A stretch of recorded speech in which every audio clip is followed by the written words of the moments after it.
my gosh, how do people hide this mic? This thing is all up in my jam. Hey you guys, and welcome back to my channel. We're gonna be talking about how to travel to the Maldives for the low. When you think of the Maldives, you probably imagine $1,000 a night resorts and that crazy expensive seaplane ride. But what if I told you you could still experience the same turquoise water, white sand beaches, and even stay in an overwater villa all for under $2,000?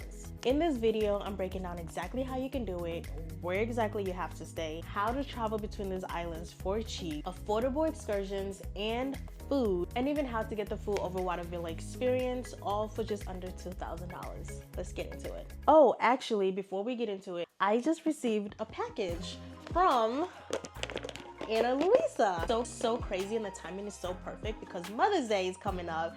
I actually had not even got anything from my mom for Mother's Day, but as soon as I got this package, I was like, oh wait, actually, personally, I'm already in love with Luisa jewelry. I don't know if you guys know of this brand. I've actually had these earrings since last year. They look brand new. The gold is golden. They're so classy. I'm actually mad I'm wearing this outfit with this earring, but every time I wear these earrings, they actually elevate my outfit and they just give it that extra spark. Gifting something so meaningful that actually lasts a lifetime just feels so much better than just gifting something so random. This is a gift that's being used like literally every other day. I'm not gonna hold you, the quality is so unmatched. The earrings are also water resistant, so you don't have to worry about them things rusting the first time you get them in water. This is so freaking cute. Ooh, a hook, a hoop? No, like a clasp, like a kind of clasp. Wow, these are actually so pretty. I wish I had multiple piercings, but I don't. But anyways, look. I feel like this would be so perfect for my mom too. Their shipping is crazy fast. I got it in 2 days. What? Stop. No, this? Okay, so I can't clasp it because they have the tag on it. And since I might be giving this to my mom's, what's that TikTok? Look at this. I know, it's perfect, right? So sorry, Ma, but I'm probably gonna have to keep this one. You have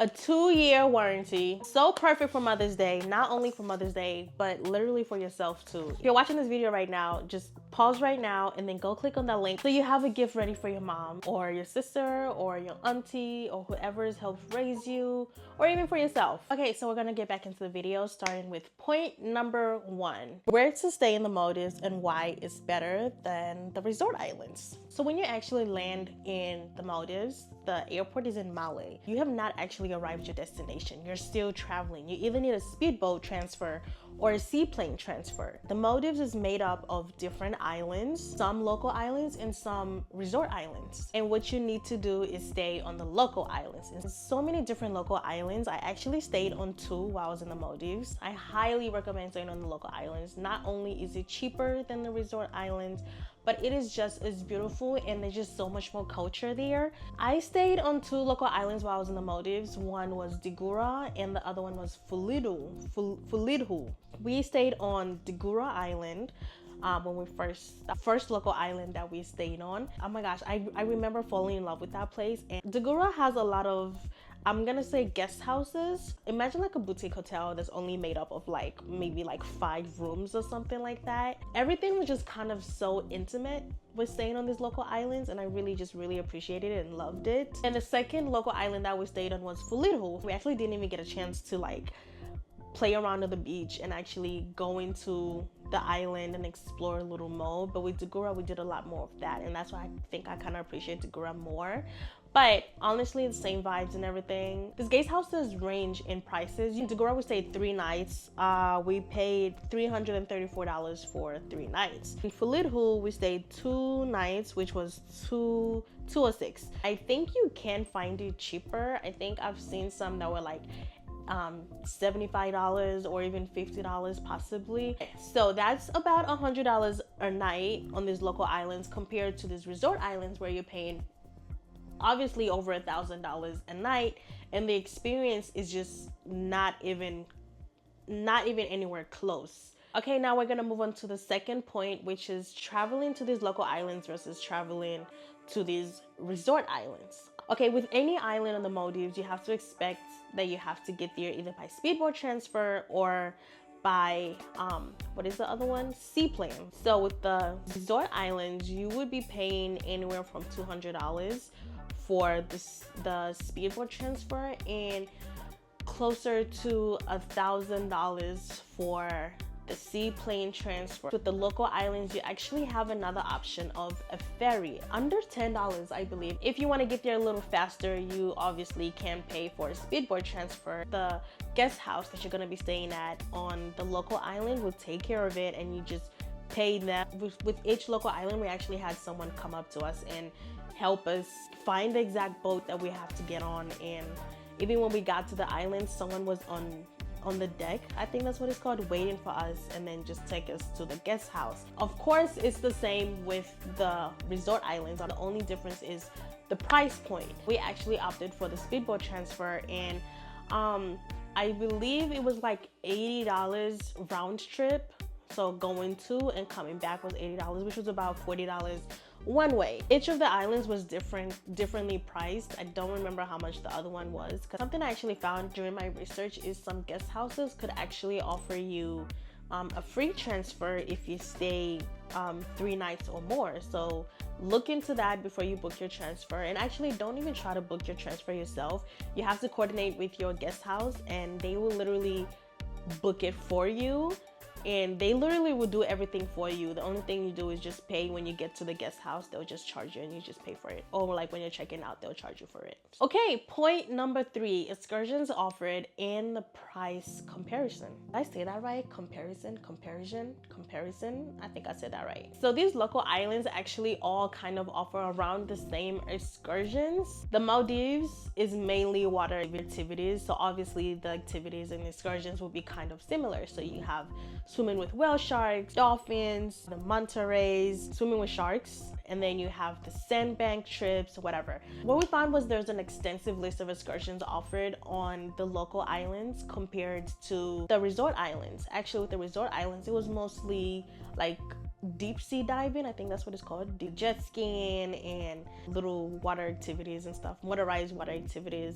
But they did also have like the dolphin cruise. But I'm thinking also it depends on the area that you're staying. Like I know someone was telling me like, oh, that's because you're in the Vavu Atoll or something like that, the atoll where there's more sea life there and more excursions can be offered compared to one of the resorts that we went to. Different resorts are placed in different parts of the Maldives, and some are closer to these excursions, can offer similar excursions, and some are just way too far and their sea life is just not as great and they just don't have the luxury of offering these excursions, so they kind of do like different stuff. Even when we did find similar excursions being offered, the price, oh my gosh, 30-minute ride on a jet ski on the local island was like, I think 75 or 65. I remember thinking like, oh, this actually makes sense. This is actually something that we've seen before, even back home. We get to the resort island and it was $200. $200 for a jet ski ride for 30 minutes. And that's just give you an idea of how more expensive it is on the resort islands compared to the local islands. You're actually getting so much more options on the local islands with favorable prices that actually make sense, and you can actually go there and do like, you can go to the Maldives and do like a bunch of excursions and you would still spend probably under like $500 compared to if you went to the resort islands, you would probably only have enough money for one excursion or maybe 2. I don't know.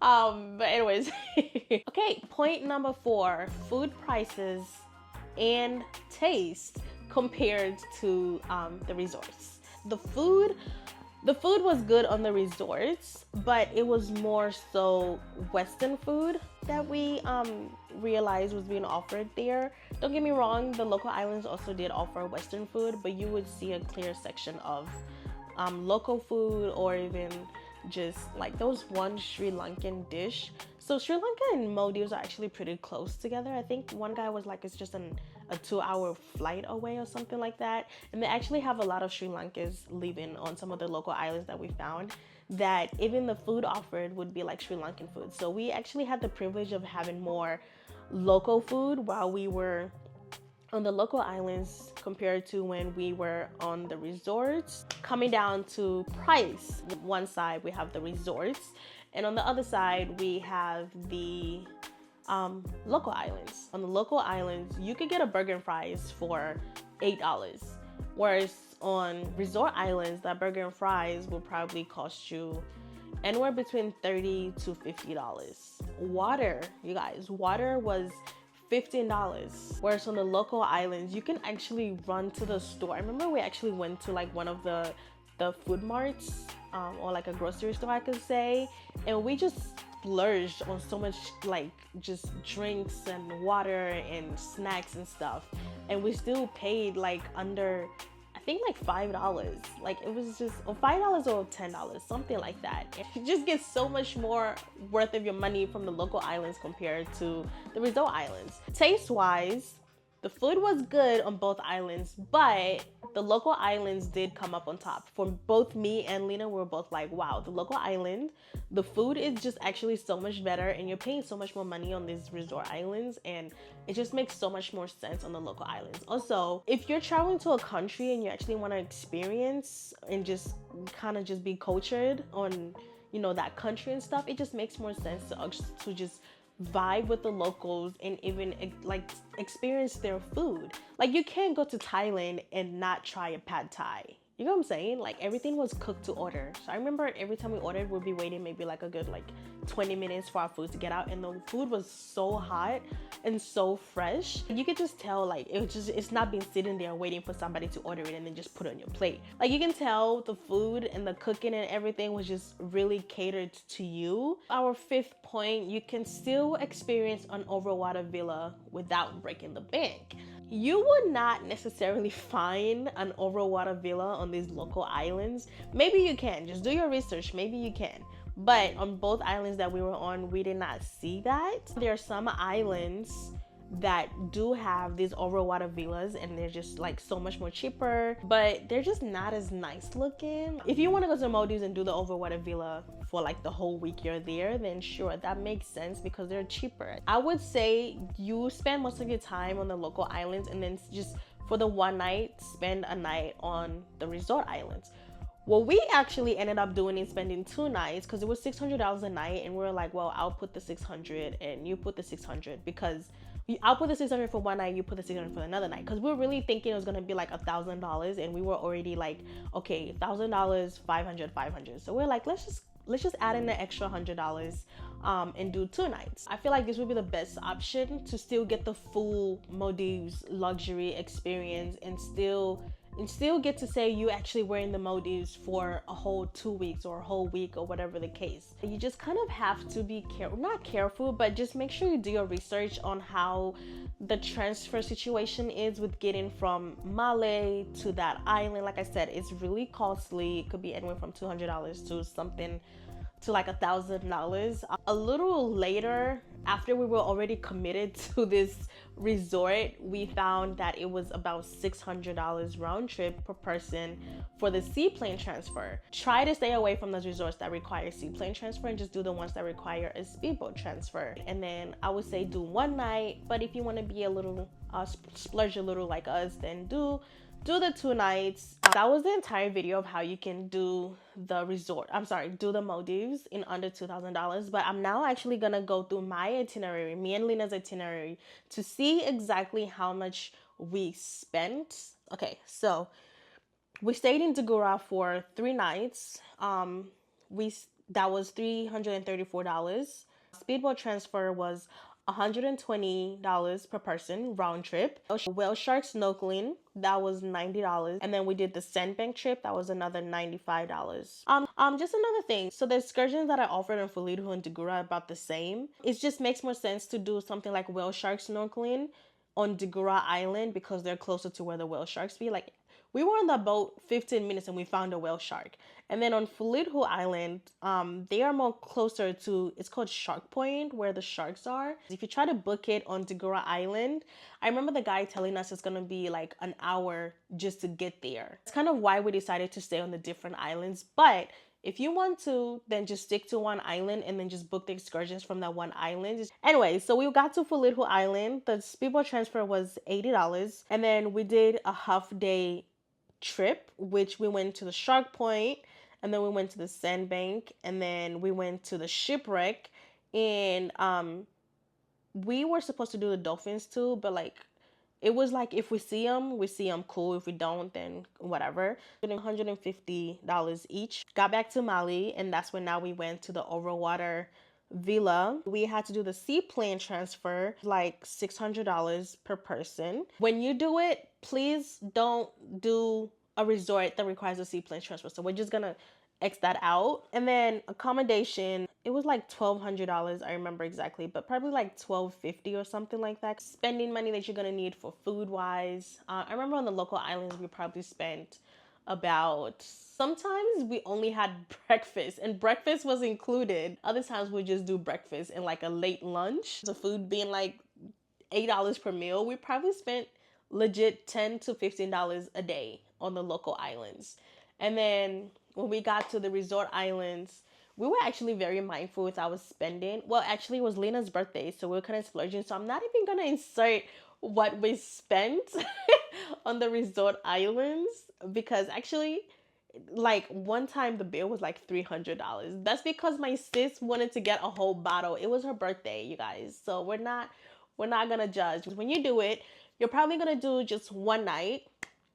When you sum it all up, you're spending less than $2,000. So if you've been dreaming of the Maldives and thought it was out of reach, now you know. It's totally possible for under $2,000. And honestly, staying on the local islands just makes it that much more special. So I would highly recommend doing it that way, opposed to just going to the luxury resorts. Okay, so thank you guys so much for watching. Make sure you like, comment, and subscribe. And don't forget to click that link in my description box to get you some pieces off of Ana Luisa and gift your mom or that special person this Mother's Day. Or just splurge on yourself. Who cares? Anyways, thank you guys so much for watching.